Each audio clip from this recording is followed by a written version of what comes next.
Dernière question, symétrie axiale, il vous demande de construire en vert l'image de ABC par la symétrie d'axe AC.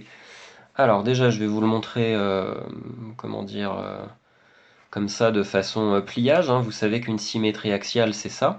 Donc le triangle ABC qui se trouve au-dessus de AC doit être plié comme ça vers le bas pour être en dessous de AC. C'est bien un pliage qu'on fait lorsqu'on veut faire une symétrie axiale.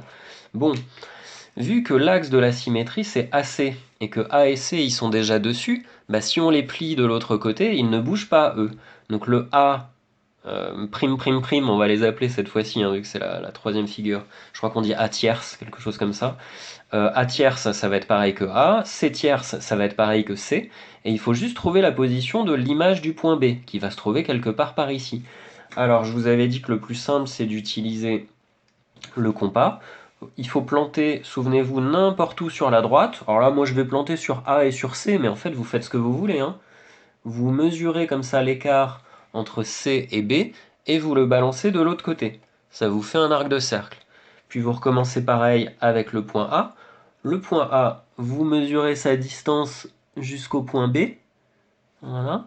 Et cette distance-là, vous la balancez de l'autre côté.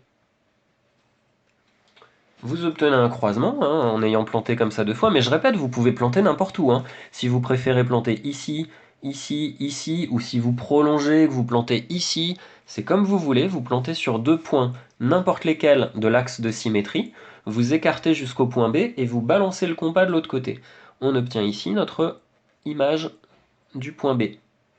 Comme on avait dit que A et C, eux, ils ne bougent pas, bah c'est déjà terminé. Vous avez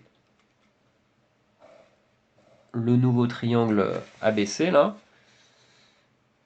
qui est l'image du triangle de départ par la symétrie axiale d'axe AC. Et voilà. Donc ça c'est la réponse à la question C, celui qui est en vert.